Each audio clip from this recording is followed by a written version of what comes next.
Bima pangaosan teh pakai hujan wirem.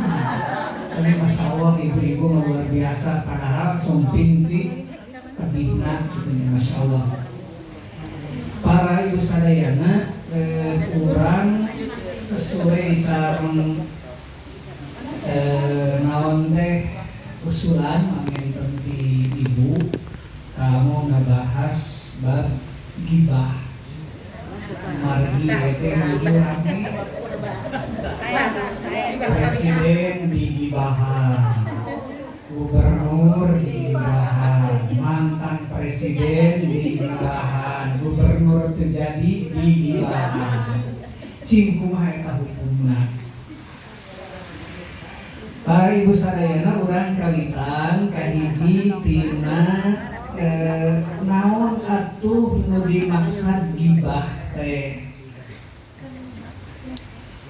Gibah teh maksudna apa? Mumpat. Mengumpat. Rasulullah sallallahu alaihi wasallam naros ka para sahabat, "Atadaruna mal gibah?" Ari maraneh nyaho teu naon dimaksud gibah teh. Qalu para sahabat ngawala, Allahu wa rasuluhu a'lam. Allah sareng rasulna langkung ulingan.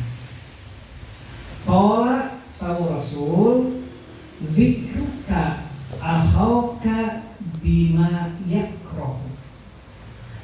Nu dimaksud gibah teh sawu rasul, anjeun ngomongkeun dulur anjeun ku omongan lamun kadengieun moal sukaeun moal raoseun.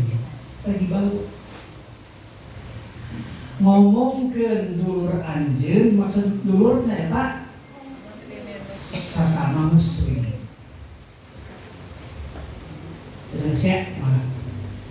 Jadi yang dimaksud dengan gibah itu adalah membicarakan sesama muslim di belakangnya. Kan gibah, nah goba ya gibu, goib berarti itu kangen. Lamun dipayudun namanya di depannya bukan gibah tapi menghina itu kan. Nah, menyebutkan, membicarakan saudara sesama muslim dengan pembicaraan yang kalau dia dengar dia tidak suka. Yang dimaksud dengan saudara itu sesama muslim. Bagaimana kalau dia itu senasab? Berarti saudaranya dua. Ia sesama muslim, dia saudara senasab. Dan termasuk saudara juga adalah tetangga. Maka nanti Bu ada hak-hak sesama muslim, ada hak silaturahmi sesama saudara, dan hak sesama tetangga, sama tetangga. Itu ada tiga itu. Jadi kalau kita punya saudara dan kebetulan dia muslim, secara senasab dia muslim, berarti kewajiban kita kepada dia dua. Tapi kalau kita bertetangga dengan saudara senasab, terus dia muslim, berarti kewajiban kita kepada dia tiga. Kewajiban sebagai sama muslim, kewajiban sebagai kerabat, dan kewajiban sebagai tetangga. Jadi kalau kita berbuat baik kepada dia satu kali, maka dikali tiga, jadi 3 kali lipat. Tetapi kalau kita berbuat buruk kepada dia, maka sekali berbuat buruk berarti 3 kali. 3 kali 3. Nah, itu definisi ghibah. Jadi membicarakan sesama muslim di belakangnya dengan pembicaraan yang apabila dia dengar dia tidak suka, dia marah. Kila sahabat bertanya, afara'aita in kana fi akhi ma aqulu? Bagaimana wahai Rasul kalau ternyata yang aku omongkan itu benar adanya, dia itu sesuai apa yang aku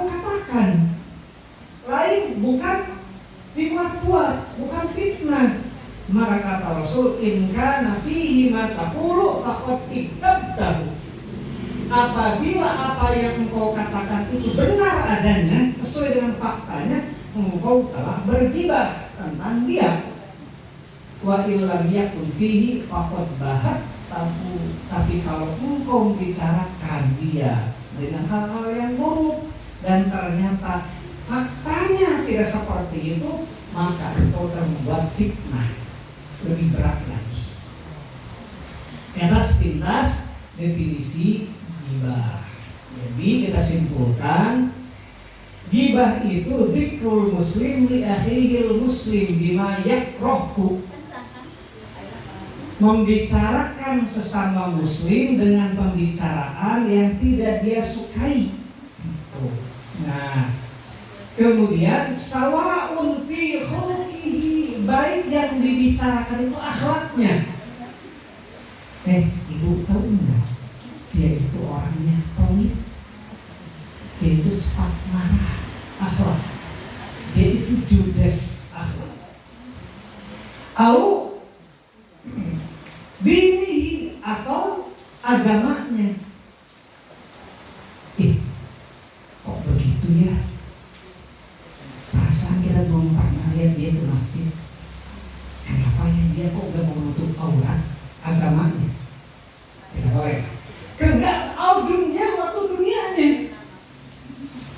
Atau dunianya. Misalnya apa? Misalnya harta, tahu nggak? Itu mobil yang baru tuh kecilan.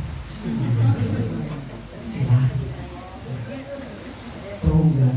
Dia itu sekarang gak mau ketemu sama kita karena punya banyak utang.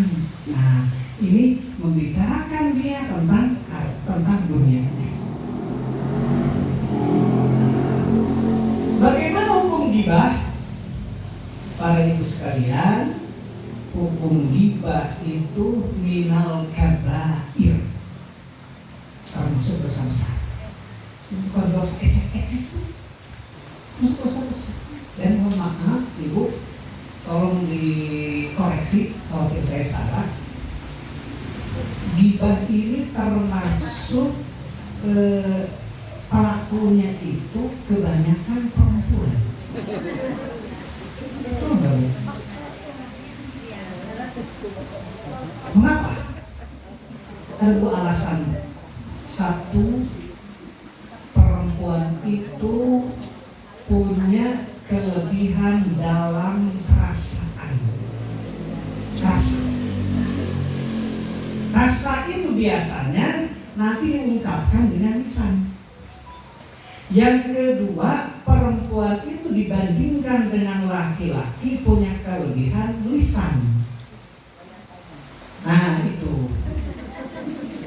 Saur para ahli, kata para ahli, dalam sehari perempuan itu mampu bicara lebih dari 20.000 kata.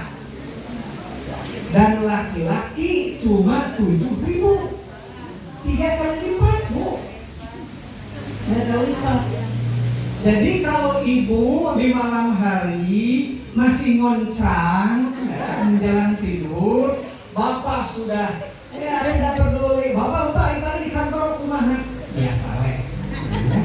Bapak itu cerita ibu tadi di malam hari keseharian tadi diceritakan. Bapak cuma oh gitu nyakin weh. Itu harus dibangun, Bu. Bapak sudah limit habis, Bu. Pulsanya gitu. Kuota sudah habis. Ibu masih tersisa. Ini harus dipahami nih oleh suami dan istri gitu. Tidak bisa sama cemibur. Si bapak narawe lah ngomong ngejawab sekecap-sekecap. Saya kayak perempuan bapak pun harus tahu laki-laki juga. Lalu istri di rumah ngomong baik, berarti benar pamajikan kayak HWW. Lalu jempel aja pertanyakan, pamajikan jempel aja. Bu, punten sauna dalam naon teh berdebat sareng istri, biasana para ewe istri mah mata laki-laki yang bijak itu ketika istrinya norowelan tadi jauh udah mael empel itu paling aman itu tahu simpuling gaduh naon ngina teh dulur saudara sepupu laki-laki. Menurut kami dia kayak perempuan. Nah, sebelumnya karena kawon lamun di majelis teh didominasi hayang didengekeun bukan didengekeun nikah sareng hiji istri telani tercerai. Nah, ini tidak mau mengalah ya perempuan sifatnya seperti itu. Nikah deui gitu. Ayeuna teh ka istri anu jempe ditakol ka disada aman. Aman itu rumah tangga jempling para pasea. Nah, das istrina karena dia balik. Itu pasangan, Bu, pasangan. Dua-duanya tarik, dua-duanya jempe ulah. Ayo lagi ini Bu ya. Tapi ini mah saudara jauh. Dia itu pendiam. Sudah laki-laki pendiam lagi. Ya, pendiam.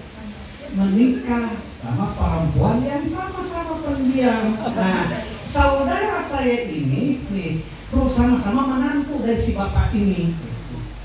Cerita pada saya, tante adik saya mati. Imah nasa dinding dengan saya. Tapi ngebikin kak, saya tidak bisa ngadela. Ya terjemah kayak arah. Jempling. Nah ngomong kali ini ngaceos, kermasak. Kamu nggak kali ini kena tongkrang, piring, kerdah. Jempling. Nah ini bagus. Itu ibu dengan porsinya memang seperti itu. Nah itu alasan mengapa ibu sekalian gibah ya kebanyakan pelakunya adalah perempuan karena perempuan punya modal utama 20.000 kata sehari dan rasa kan biasanya perasaan di hati ungkapkan dengan lisan. Ibu keundangan terus ternyata masakan itu tidak seenak yang diharapkan. Kalau laki-laki diam, enak, simpan. Ibu-ibu nggak cukup diam. Kalau kamu udah ini rasa, ngobrol. Laki-laki enggak.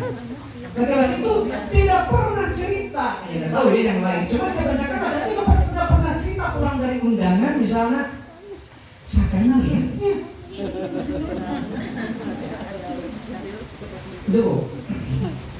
Nah, kita lanjutkan. Jadi ghibah itulah kabair, hati-hati ibu ya. Kan masuk dosa besar.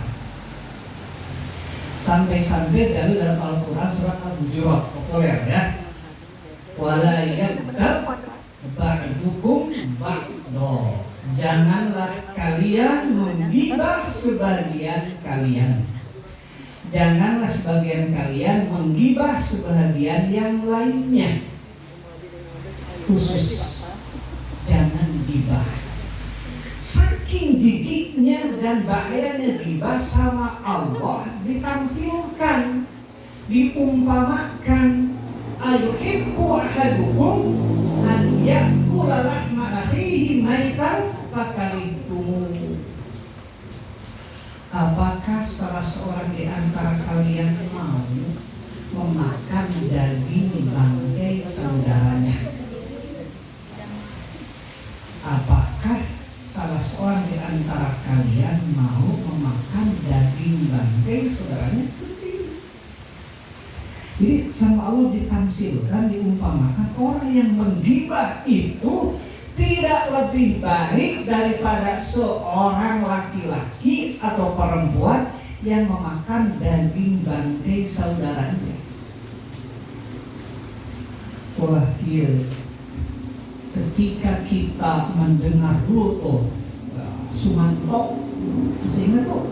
Sumanto itu kan pemakan daging manusia. Kita wah ngediri ibu, tapi kita memakan daging bangkai saudara kita sendiri dengan cara lain, dengan cara bergibah. Kita seperti itu. Nah, kemudian ya.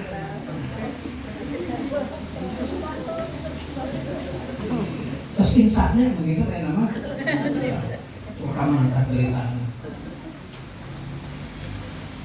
Kemudian ada hadis sabda Rasul, ya ma'syar man amana bilisani. Ini menarik. Wahai orang-orang yang beriman dengan lisannya, ana muslim, ana mukmin, aslamtu, amantu, dengan lisannya. Walam yadkhulul iman qalbahu, tetapi imannya tidak masuk ke hatinya. Wahai orang yang mengaku iman dengan lisannya tapi tidak dengan hatinya, la yaghdabul muslimin, janganlah kalian menggibah orang-orang muslim. Wala tattabi'u auratihim, dan janganlah kalian mencari-cari aib mereka. Jadi di sini sama Rasul, orang yang suka menggibah orang lain dan orang yang suka mencari-cari aib orang lain sesama muslim itu adalah orang yang baru beriman dengan lisannya, belum dengan hatinya. Ini bukan orang mukmin yang sebenarnya, bukan orang muslim yang sebenarnya. Jadi orang yang suka gibah itu orang yang imannya baru dengan lisan. Ini bahaya. Di sifat muslim, sifat mukmin itu pantang menggibah, pantang mencari-cari aurat atau aib sama muslim. Dan orang muslim itu menutup mata, menutup telinga dari aib, dari kekurangan orang muslim yang lain. Andaikan terlanjur melihat dan mendengar, apa yang harus kita lakukan? Misalnya ibu itu sedang ngobrol, tiba-tiba melihat atau mendengar aib orang, si anu misalnya terdengar dan susah untuk dilupakan. Apa yang kita lakukan? Ada 3 langkah. Ya, jadi kalau kita melihat kekurangan sesama mukmin, ada 3 langkah. Pertama, nasihati. Misalnya dia itu orangnya suka mengambil hak orang lain, misalnya nasihati, ini kewajiban kita. Nasihati. Misalnya kalau kita melihat orang itu misalnya pemalas, tidak mau bergabung dengan tetangga, tidak mau ke pengajian, jangan diomongkan di belakang, nasihati dia kalau kita sayang kepadanya. Cuma memang ibu sekalian, memberikan nasihat seperti itu, walaupun kalau kita lihat bentuknya atau alasannya cinta, kadang-kadang suka salah ditafsirkan. Contohnya begini, bergerak dengan penyakit hati, penyakit fisik. Kalau misalnya ibu itu punya tetangga atau teman pengajian misalnya, terus terdengar sama ibu lagi sakit tipes, misalnya. Ibu datang kan berkunjung, bawa buah-buahan, bawa oleh-oleh, nengok, sauna tedamannya, atau selama-lami, mudah-mudahan cinta daman, berkah dan kifarat, dan didoakan. Orang ini senang karena peduli itu temannya. Dia sakit, fisiknya, kemudian ada orang datang menengoknya dan mendoakannya ketika sakit fisik. Itu dicinta. Tapi ketika sakitnya ruhiyah, kayak jamaah, dia serang naos tos lagi futur. Ini futur berarti dari kebaikan.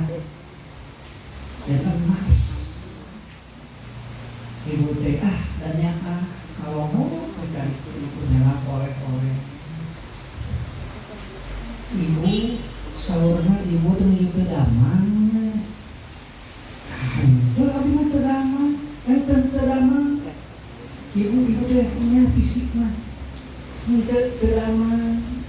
Mau ruhiyah ibu anu teu damang teh. Naon kitu? Ibu teh futur. Ibu teh malas, abi teh kade ngelongok ibu, gak malas. Sumping ibu teh, abi bade ngelongok naon, anjeun teu damang, nakunaon kitu abi teh, anjeun teh takabur tah ngaribuah dibageokeun. Makanya Bapak Ibu sekalian, kadang-kadang itu seperti itu. Ketika ibu sedang berjalan berdua dengan teman ibu, terus di depan bisa karena ibu terjong-jong, ninggal HP di depan aya lobang, tapi aya batu di jewan ibu teh korencana, terus ada lobang, ibu tenang ngomongkeun kan salametkeun. Tapi nalika urang berdua tuluy urang ngalakukeun hal anu pibahayeun di akhirat, nalika urang di jewan teh kadang-kadang malik teu neunah. Padahal sami-sami bentuk perhatian, bentuk cinta sayang sesama sesaudara. Para ibu, nah ketika kita melihat orang, ketika kita melihat aib orang, cacat orang, maka 3 langkah. Pertama nasihati dengan baik, dengan hati-hati. Yang kedua apa? Tutup mulut. Cukup kita yang tahu. Ya. Dan yang ketiga adalah doakan. Itu saja, Bu. Nah, kalau kita sudah seperti itu, melihat saudara kita punya aib, punya kekurangan, kita menasihati kalau bisa, kita menutup mulut kita untuk tidak menyampaikan kepada orang lain dan mendoakan di belakangnya, maka janji Allah apa? Man satara akhahu musliman satarahullahu yaumal qiyamah. Barang siapa yang menutup aib cacat saudara seorang muslim, maka Allah akan menutup aib dia nanti pada hari kiamat. Kemudian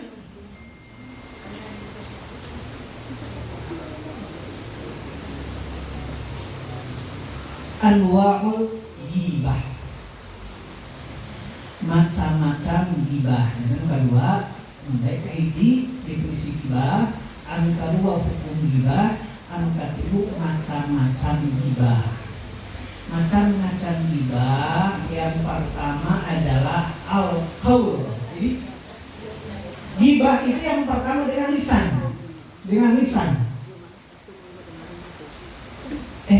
Si ibu itu kemana ya? Mas, ya. Lagi banyak masalah. Katanya suaminya anu. Itu ghibah dengan lisan. Yang kedua, tidak hanya dengan lisan ghibah itu, tapi dengan isyarah, dengan isyarat, dengan gerakan.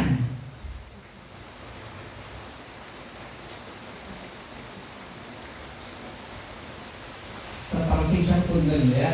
Ada orang yang pincang, misalnya kita pincang itu ghibah, tapi dengan isyarat, bukan dengan lisan. Dan yang ketiga, ghibah dengan tulisan. Nah, ini sangat populer sekarang, ghibah dengan tulisan. Dengan surat, internet ataupun yang lainnya. Hati-hati makanya para ibu sekalian, ya ketika kita mau menyebar berita gitu ya. Pertama, menyebar berita itu harus yang baik-baik. Yang buruk jangan. Adapun kalau yang buruk tapi niatnya tujuannya baik, misalnya nanti akan ada ghibah yang dibolehkan. Tabayun, jangan asal share, jangan asal bagikan. Itu ini yang paling banyak dengan tulisan. Kita langsung mata tajuzu al-ghibah. Kapan ghibah itu dibolehkan? Kapan membicarakan keburukan sama muslim dibolehkan? Keburukan sesama muslim, hati-hati, muslim ya. Berarti lamun orang kafir boleh. Orang mungkin Fir'aun mana? Boleh, karena bukan orang muslim. Asyakwa indal qadi awil hakim. Kita boleh membicarakan keburukan orang dengan alasan mengadu kepada hakim.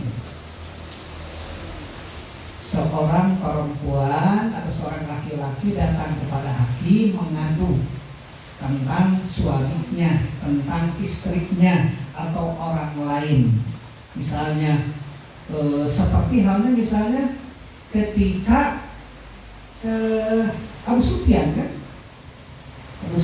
istri Abu Sufyan kan sumping ke Rasul Abu Sufyan teh pelit kan gitu ya, punya ayat yang melalui itu. Ya Abu Sufyan sahabat Islam ya. Rasul Abu Sufyan teh pelit Hindu, sahabat Islam. Menang tuh. Boleh tidak saya mengambil harta dia, uang dia, tanpa pengetahuannya di belakang? Kata Rasul, Kudi matah ajina anti wa ahli. Ambillah apa yang cukup untukmu dan keluargamu. Ibu-ibu ya, mengambil punya suami tanpa bilang dulu. Kalau suaminya baik, kalau suaminya baik, ya,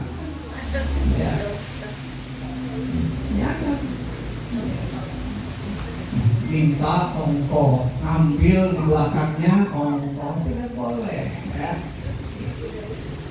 Karena harta istri adalah punya istri, kata suami punya istri, kata istri itu. Kalau kata Allah tidak begitu. Harta suami punya suami, harta istri punya istri, gitu. Makanya ketika seseorang meninggal mau dibagikan waris harus dijelaskan dulu mana punya suami, mana punya istri. Yang diwariskan itu hanya milik mayit.